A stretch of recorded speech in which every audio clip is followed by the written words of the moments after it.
Good morning, ladies and gentlemen. I hope you've got your cup of coffee next to you, cup of tea, glass of water, detox water, whatever it is, because this show is going to rock your boat. At least I know it's going to rock mine. We're talking about natural hair, and we're getting into all the things that you need to know as a beginner. If you're just coming into this new phase of your life or thinking about it, then you're going to want to take a pen and paper and start taking notes. I've got a natural hair enthusiast here with me. Her name is Lynn Gitahi, and she has the most voluptuous, wavy, beautiful, thick, long hair. I mean, I think you tick every box of like hair goals. Long, check. Thick, check. Like body, everything. Oh, God. Thank you. Thank you so much. Oh, it's such a It's been pleasure. a journey, though. It's such a pleasure to have you here. Thanks. And to get to know what it took to what it takes for your hair to get to where it is today. Mm-hmm. But before we even dive into all the tips, as you can see, we're going to get into that. I have to ask how tell me about your big chop. Why did you cut your hair? When did you cut it? Tell me everything. All right. So first, thanks for having me. I'm a fan of your show. So, wow, it's a story. I've actually never fully shared this like on screen. Yeah. But the truth is, when I first went natural, I actually had that deep sense that God asked me to, like, just chop it. So I had perm hair, relaxed hair, and it was okay. Like I didn't have challenges with it. It was long as well. When did you relax your hair? My first application was when I was 15. Which I'm grateful for. Okay. Yeah, I have a theory that if you did it preteen and below, you tend to have challenges with growing it. I hear a lot of people who have those challenges tend to have permed earlier. It's my theory, it's not scientifically proven, but I need someone to help me prove it. But I really, really believe it. So 15 you relaxed, and so how long had you had relaxed hair? I think I was 22 or 23. Okay, so then you decide, you feel that God is telling you that that you should cut your hair. But what's so funny is, as much as I wasn't attached to my hair that much even then, when I heard or felt that sense, I was like, wait, what? My hair? And when you sense that, was it just cut your hair or cut your hair and go natural? It was cut my hair. Okay. I didn't know anything else beyond that. It was that simple. It was chop it. Yeah. And I was just like, but why? So I kind of struggled with it for like a month. And then one day I could not stand it. It's like it was burning my head. I was done. I walked into a salon and said, hi, please, is there someone to chop my hair? And they're like, the person for chopping is not here. I don't care. It's just cutting it. Just do it. And it was done. Yeah. And I looked crazy on the first day or first But how did you week. feel? Liberated. I didn't expect to feel liberated. I did. I felt very liberated. So this is what they don't tell you about the big chop though. Yeah. It doesn't matter how you get into it. But more often than not, you'll have a phase for maybe 2 days or 2 weeks or a month where you ask yourself, what the hell did I do? I look like a boy. I've lost my femininity. What was that? What was I thinking? So there's a lot of people who quickly like braid or weave to cover it up so that they don't have to deal with it. Yeah. I went through that for like 2 days. Okay. There are people who even cry. Yeah. I didn't get there. But I was over it in 2 days and I was like, wow, well, this is it. Yeah. This is me. Yeah. Let's see how it goes. But it was very liberating after that. Okay. And so can you tell us, before you did the big chop, had you started to think about what things you would need? Did you try and source for info, like where, what should I consider before or right after I chop my hair? I actually did, but it wasn't so in depth. I didn't go so deep before I cut it. Okay. But I had done that, and especially because I had, I think, 1 or 2 friends who are natural. Yeah. And they weren't exactly encouraging of it. They were, especially for a lot of newbies. Yeah. It's not easy. It's a bit of stress. So I had that introduction, but I did just minimal research for myself because I wasn't even sure what I was cutting my hair for or where it was headed to. But once I did, that's when it's like, I just knew. Okay. This is what I need to do. And I devoured so much information in my first 2 years. So much experimentation happened in that period now after. Okay. Yeah. So now in retrospect, what would you share with someone who's thinking about going for the big chop, and how would you guide them? Like, what would you say? This is what you should expect, and this is how you should prepare yourself. It depends. You don't necessarily have to do the big chop. Yeah. You can transition. Those are two ways to go natural. Right. And there are a lot of people who tend to do that either intentionally or accidentally. Like you just Yeah. grow out hair and then you're like, I have a lot of natural hair. Let me just cut the rest. Right. So you don't necessarily have Like twa. Twa. Exactly. Twa, which the teeny weeny afro. Teeny weeny afro. Twa. Yes. Okay. So, but if you do decide that you want a big chop, I'm a proponent of it. Okay. And this is why. So the pros is that you get to start from scratch. So a lot of the hair you have, even the one that is natural at the bottom of, let's say, your perm, because you might have a little bit, you weren't treating it the right way. So when you get to start from scratch, you get to grow your hair afresh, start giving it the right care from the ground up. Yeah. Then too, you learn your hair. So if you end up with long hair, that you didn't even know how to take care of, natural hair, you can be very overwhelmed because you have no idea what you're doing with it. Right. So for me, my experience was I had more confidence with handling my hair because I'd grown with it. So my skills grew with the length. As it grew in length, I grew in my skills, I grew in my confidence in handling it and in wearing it out. Okay. And then, of course, it's fun. Guys, it's actually fun to have short hair. In fact, you might refuse to get out of that phase. Actually, as we sit here, you should know that the people behind the lens, one, they're all women, and two, they all have short hair. Yes, short natural gorgeous hair. Short natural hair. And it's amazing. Like, I guess at some point I wish you could ask him, like, why? Guys, I'm at home here. I could just live here. Come in and like tell us why are you all short? But I see that and I feel it too sometimes. Like I sometimes wonder, like, do I really want it long? And then I see you, I'm like, yeah. There's that. Yes. You get to the phase. Yeah. But so you can enjoy the short hair and you have room to play with it at that time because you're not attached to it anymore. By the way, you're like, it's short, I can chop it again, I can color it, I can do everything with it. Yeah. So the cons are that you probably are not prepared for the reactions everyone will give you. Okay. Okay, let me start actually with yourself. You're not prepared for the looking at yourself in the mirror and looking at yourself with short hair. If you've never had hair that short, it can take you aback. Yeah. So like I said, there are people who've gone through an emotional. It can be emotional at that point. Yeah. But then there's also another reaction of everyone else. So even if you might not have had it, then there's everyone like family looking at you like, how are you gonna get a man with that hair? You look like a boy. You get so many unsolicited negative comments. I think that's actually the main thing that people should know. And then the final thing with BC is if you're going to a big chop, just big start. Chop. I feel like we need. She's BC, such a natural enthusiast that she's like throwing out these letters and. I'm so like, sorry. BC, no, it's fine. Teach us. Yes. BC big chop. So if you're going to go for the BC, you should also do a bit of research. Okay. If you know you're going to do it, it's good to just have some information at hand. So I feel like there's a lot of people who go natural maybe because of the expectation that their hair will look like somebody else. Like, oh, if I go natural, my hair will look like Lynn's, or it will look like, or like Sharon's, and then they're disappointed when it doesn't. Right. And they didn't necessarily do some research to know how to take care of their hair. Okay. So understand that your hair has its own a life of its own. Yeah. And it's so beautiful. It will rock your world if you take care of it yourself. So it rewards you when you give it care. So I love that. Try and make effort to doing personal research for the hair. Okay. So speaking of researching your hair, how does one get to know their hair type? And is it important to even understand what hair type you are? Yeah, so that's an interesting discussion, I think, even in the natural hair community. Yeah.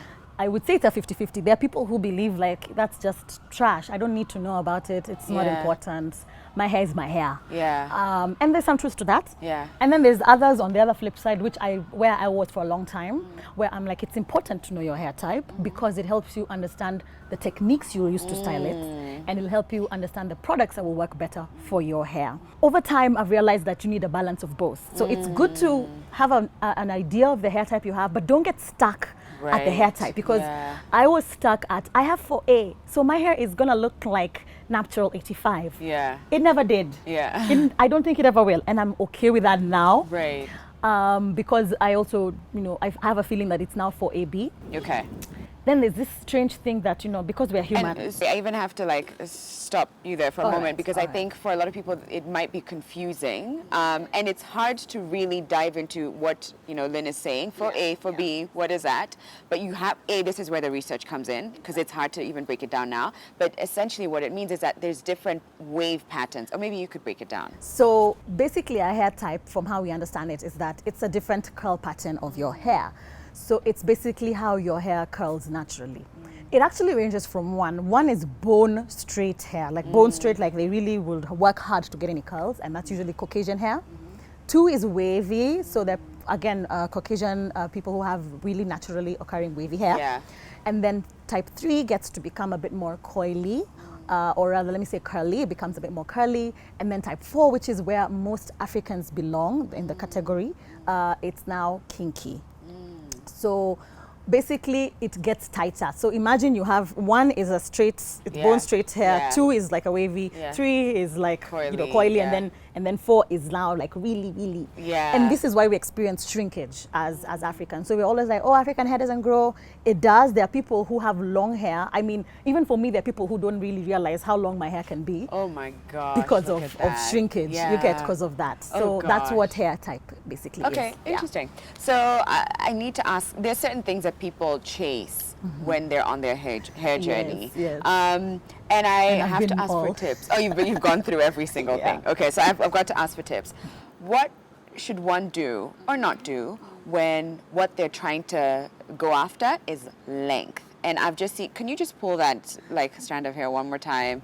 Because I don't even know which one it was. But okay. But even that's good enough. Look at that. Look at that. It's so long. Okay, so what should length chasers do? Length chasers do. Yeah. So length chasers, let me say this for all chasers, all types of chasers, health of your hair is paramount. That's the first and foremost. Okay. If you're not giving your hair the right care, it doesn't matter what you're chasing, you're not going to get there. Yeah. You're just not. For length chasers, it's pretty simple if you ask me. Minimum manipulation. Minimum hair manipulation means you're not constantly styling it, you're not constantly bothering it with your hands and all kinds of and manner of hairstyles. Yeah. You probably want to do a lot more protective styles, but good protective styles. Why I say this is, a protective style is basically a style that keeps your hair away.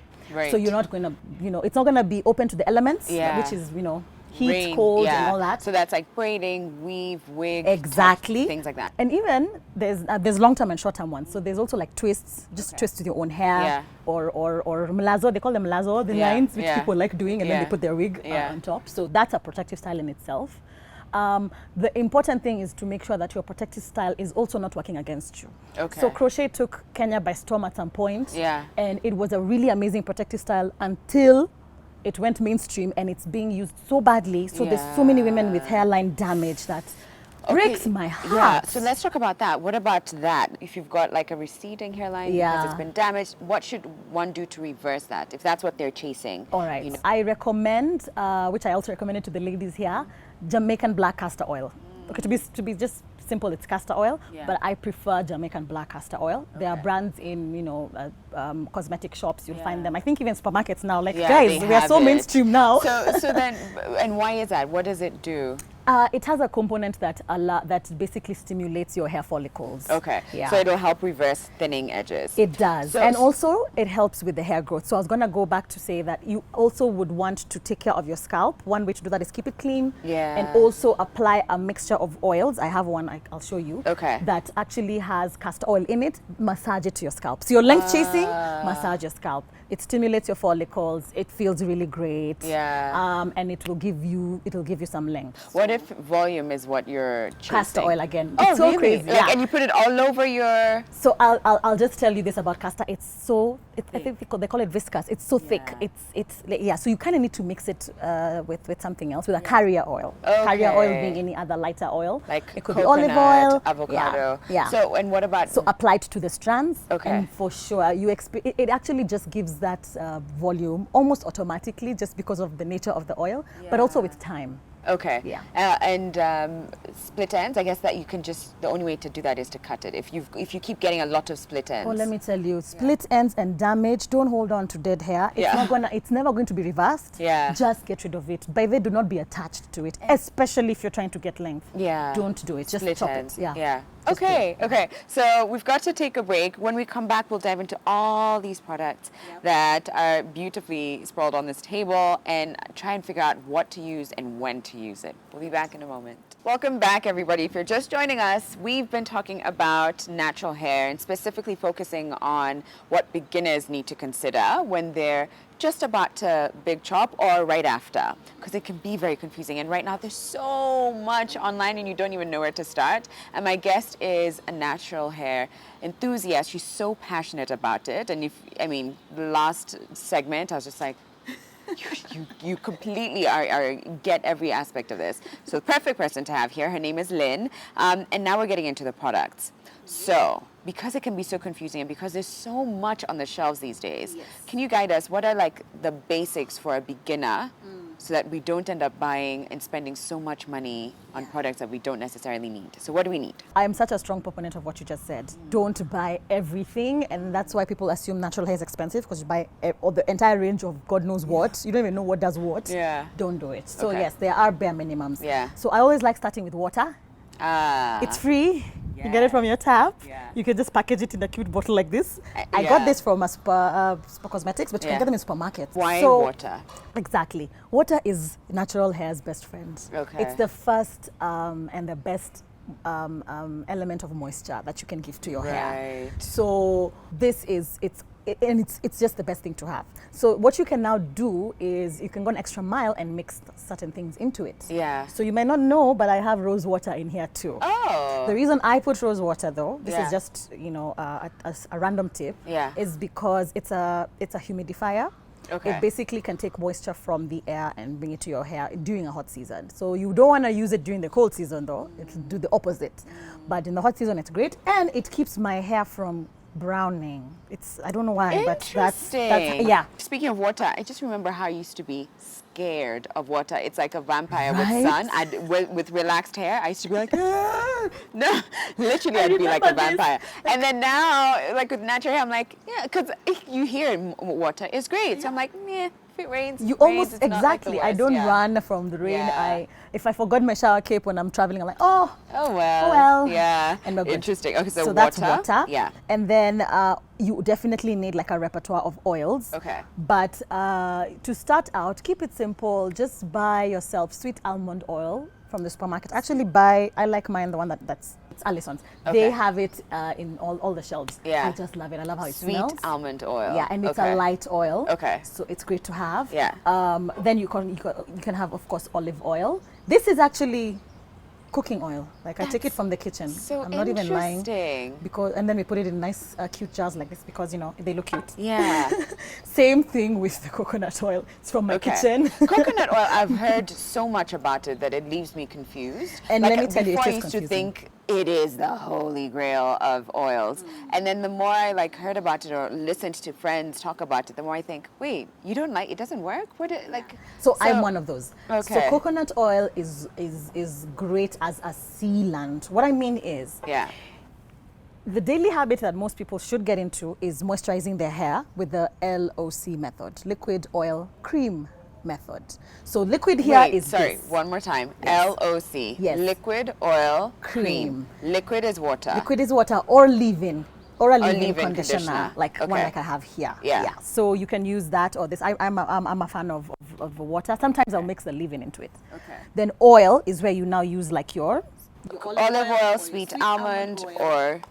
no. Oh, So- wait, coconut is in a... So I would now use it as the cream part. So cream is the sealing. So what you've done is you've infused your hair with moisture, and then you want to seal it so that it doesn't disappear into the atmosphere. Yeah. So people would use like a cream Okay. or a butter. Yeah. So there's you can use them interchangeably depending on what your hair likes. Yeah. I actually would use coconut oil. because that's how heavy it is. It So what- basically will seal and hold the moisture in, but it doesn't necessarily put moisture into your strands. Not on a daily basis anyway. Okay. For me, that is. Yeah. So I always recommend if you're starting out, you might also want to do that because you might get frustrated thinking, oh, my hair is not being moisturized, and yet I'm using the holy grail, which is coconut oil. So what butter is this again? So this is shea butter. Actually, Okay. it's a mix of shea butter and cocoa butter and Okay. oils. Okay. It's natural, but you can Yeah. always buy. They're nice store-bought ones that you can get, or you can basically, whip one yourself. Yeah. If you're up to the challenge. Yeah. The DIY job. That's where for me, you lose me when it's I'm like also make not a these DIY things at person. home and like it's just like wow, that's a lot of work. If I do DIY, it's very bare minimum. Yeah. So one of the other products I recommend for people is a protein treatment. Okay. And why protein? so protein it basically is important for your hair because it coats the shaft of your hair. Okay. Which means it gives it strength. It Okay. strengthens it. Yeah. But it is a bit of you should be cautious with it because different people have different protein sensitivities. So your Okay. hair might really just not like it at all. Yeah. So which means you need to do it very infrequently, maybe Okay. like every 3 months. Every 3 months protein Yeah. treatment. Or it can work well for you. For me, it's fine. I can do it every month. Because essentially what you're saying is that it strengthens your hair. Yes. It coats the shaft. It strengthens your hair. Yes. Okay. Okay. And I am such a fan of using mayonnaise. Salad, eating mayonnaise. Mayo, okay. I'm not even kidding. Because it's got the protein. Yeah. So protein treatment and what other kind of, or would you recommend a different kind of treatment? For protein? No. Besides protein. So the other treatment I would recommend is definitely a deep conditioning treatment or a Okay. moisturizing treatment. Yeah. This is a personal favorite of mine. But there's so many again in the market that you can use, and they're affordable. Yeah. They're like 300 bob Yeah. or less. I'm actually a fan of Kenyan-made products, so you can get really good ones at very affordable prices. Okay. Yeah. Then I would say finally you should have, of course, like a shampoo. Yeah. Or a shampoo bar. That is so fancy. I like the way it sounds fancy, right? It's Yeah, just like it's just shampoo sabuni, bar. but made by shea. Okay.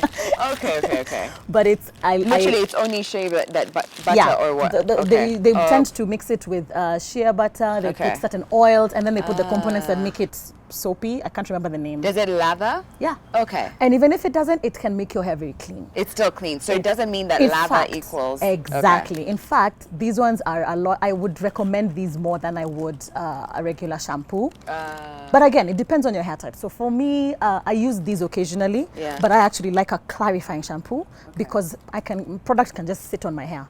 So I need Right. it to sort of strip it out. But anyone else might use the same shampoo I use and Yeah. say it dries out their hair. Okay. Finally, conditioner. Oh my gosh, Oh, guys! If you do conditioner. not hear anything in this from all my products, Really? just buy conditioner and condition your life. Condition all of it. All of it, everywhere, everyone. Condition your life. Okay, Yes. wait. I have a question because I don't understand why go through the shampoo and then condition and then put the treatment. The shampoo basically cleans. You That I get. Yeah. The conditioner actually it adds slip to our hair. Slip, S-L-I-P. Yeah. Which basically means it becomes easier to like detangle and a bit more Okay. malleable. But it also infuses hair with moisture. I feel like conditioner is one of the best things you can use after water that gives your hair some good moisture. And then the deep conditioner does the same, but now on another level. But guess what? Yeah. I actually cheat on my wash days and I just mix the two. And so after shampoo, I just put the two at the same time. Okay. And I leave it in for like 15 minutes and then I rinse and I'm like, yeah, guys, I washed my hair and I conditioned and deep conditioned Yeah. it too. Okay, see, we've got other tools here. So let's get into, we've done products, let's get Yes. into the tools. All right, so when it comes to natural hair, first of all, let me just talk to my sisters. Okay. You who comb your hair every day, why? Why do you do that? If you're chasing length, do not comb your hair daily. It's just a sin. So as you can see me right now, I combed it once the day I washed it. I'm not going to comb it again until I wash it. So That's when like did in you do 2 that? weeks. I did it this morning. This morning. So Yes. you will, after this, you won't comb it again for another 2 weeks. Yeah. Or, well, the next time I wash it. So it's either a week or Yeah. 2 weeks. Okay, Yeah. okay. No combing it. So you'll just be twisting No, or like, nope. Well, so what I'll be doing is I'll be holding it up in Yeah. a bun. Yeah. That's called like the pineapple because you Okay. look like a pineapple head. Yeah. And then I use my satin Bonnets. Yeah, this cute thingy. Yeah. Okay. So, and I have a number of these, So or a what's silk satin scarf. Like you Okay. can use either. Okay, and then Yeah. so then when you put, do you So take in the your hair down? morning, Yeah. in the morning, I'll just take down the band, Yeah. and then I'll spritz the hair with a bit of water, and then I'll take my oil, and then sort of help it down. But it'll fall. It's just that by a week's time, it becomes tired. Okay. That's all. It's So not I the keep it same. up now. Okay. Yeah. So and I see So combs here. yes. So as much as I said, so basically don't comb it daily. Right. But when you do get to comb it, that's the day you're detangling. Yeah. Please use products on your hair. So have water. At least let it be like. I kind of drench mine. So Okay. kind of have it damp or drenched. Yeah. And then if you can go that extra mile and add like conditioner. I actually do a mixture of conditioner and oil, like a pre-poo. A pre-poo is a pre-shampoo. Okay. Basically, it's putting products in your hair before you do the cleansing, because the cleansing or the cleaning tends to strip it of moisture. So I do that to help it to detangle. So once you do that, please make sure, if you're going to use a comb, you better use a wide tooth comb. Okay. I swear you can get this on a street in Okay. Nairobi, like literally hawkers on the floor. That's where I bought mine. Yeah. Yeah. And in many cute colors. and it's good because it breaks your hair less. It does, but or your also hair is your less likely to hair, break. yes, and your hair responds better to a wide tooth comb. You will not comb your hair with this. Oh yeah. I mean, this already scares Yeah. every African girl. Every like, single African girl what's gets going scared on? looking at this. Yeah. Yeah. You will not. You'll use this. But do you know what the best detangler is? Yeah. It's actually your fingers. There are people Okay. who, this is another very amazing, I personally like this one Right. when I'm detangling. So Okay. you can use either because they And just did have you- different And designs. did you use it today to get like? I did for lift. No, Yeah. I don't do the lift. Oh, I don't she need doesn't to. need to do the lift. Sorry, Lynn. Okay, just like naturally as thick and luscious. My bad. So actually, I used to be, when I remember once when someone says they pick their hair, I was like, why are you picking it? I was like, oh. Oh yeah. I didn't you've realize got it to at have, like, that time. The body. Yeah. But it depends. If I do twists, Yeah. I do pick because of the gaps and the. Okay, Yeah. okay. But anyways, as I was saying, it's actually better to use your fingers to detangle first. So Okay. even I did that. So whenever I'm detangling, I'll lather my hair with the pre-poo mix, which Yeah. is it's conditioner Yeah. and oil. Okay. Literally. Yeah. Mixed together.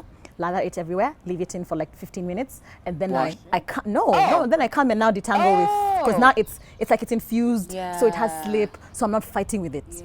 So I'll take it in sections and I'll first detangle with my fingers, just like pull it apart, starting from the ends. Yeah. Natural hair, you don't start here, you start Yeah. here Yeah. to detangle. So I detangle like that.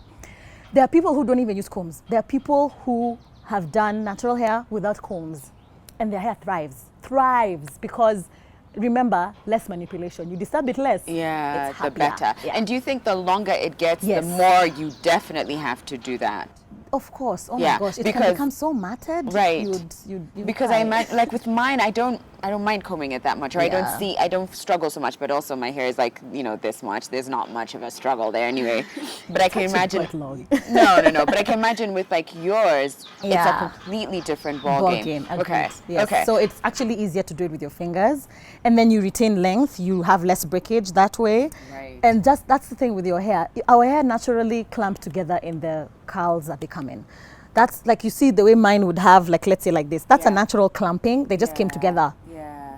like that, the way they wanted, because I just now put product through it with my hands, and that's it. Okay. Yeah. So we've got to wrap up, but I've got Alright. to ask you, what would you share with someone who's thinking of doing it but is still scared? What will people say? How will I manage it? They say it takes 2 days to wash your hair, or you need X amount of product. So what would you say to someone who's thinking about it and isn't sure? I would say it's not as bad as you think. It's not as hard as you think. Yeah. And there's a lot more support now. There's a lot more hair communities. There's a lot more products on the shelves. There's a lot more hairdressers who are better at it. So you can get help. So do it. It's a leap of faith. I won't lie. It's a leap of faith. You cannot be fully prepared for what you'll find on the other side. You can never really be fully prepared. Just take it. But there's a lot of support on the other side. And trust me, it's just hair. You can always just decide, you know what, I'm going to palm it again. Right, and that's what I was going to say as well, that that you realize that you were so attached to something, and that it was, like we were saying Bondage. before, you were really a captive Yeah. of your hair, and it Yeah. doesn't make any sense. And you didn't even realize it. Like You for me, I did- didn't yeah, realize it until I exactly. cut, and I was like, what life was I living? So try it, and if you don't like it, like Lynn said, you Yeah. just relax it again, cut it, braid it, whatever. Thank you. Thank I think this you. has been so exhaustive. And for anyone who's thinking of going natural, you now know what to do and what not to do, whether it's length or, volume you're chasing, helping with reverse breakage. You've got it covered. Lynn has got you. You can also check her out on Instagram, and she shares a lot of tutorials as well on like what to do with your hair, how to style it. Great resource. We've got to take a break, but when we come back, we'll dive into protective styling, and we'll actually even show you a couple of ways that you can style your hair if you've got natural hair. We'll be back in a moment.